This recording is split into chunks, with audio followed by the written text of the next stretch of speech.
This is our neighborhood. We rather like it, partly because it has such friendly people. For example, this fellow who lives next door to us is quite new to the neighborhood.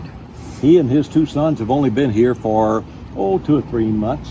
You'll see the basketball goal there. One of the boys is a high school basketball player, and there's frequently a game going on right here in the street. One day his mother was over. She is the treasurer for a large church in Dallas. He claims that church also. The people who lived there before were a precious young couple that had a baby. They found out Judy loves babies. She volunteered to sit with that baby and take care of it some. So they became fast friends.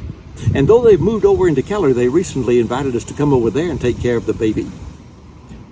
All throughout the house, they have passages of scripture framed.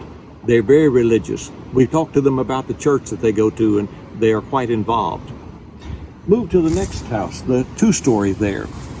Those folks are very busy. She's a hairdresser. They go to church regularly. She invited Judy to come to her salon, but it's across the city. Let me tell you about these next 2 houses. I like them because they have children. One of them has 5 children, and the next one has 6. 6 children. Those 6 children love our dog Patches, particularly 2 little girls. Those 2 little girls want to pet him every time we walk by. He's escaped a couple of times, and he goes right there. They play with him a minute and bring him back to us. That family happens to be a black family. I rather like a culturally and racially mixed neighborhood. The people who live on the other side of the house there on the west side are Korean. He doesn't speak English. I've tried to talk to him and said recently, "Are you learning several new words?" He paused for a moment like he was processing and said, "Yes, some." Obviously, he's learning. He and his wife go to church regularly, I suppose to a Korean-speaking church. The family that lives in the house with the red chair was out one day trying to take out a gnarly old evergreen and using only a handsaw. I had a limb saw that I loaned them. It really did help.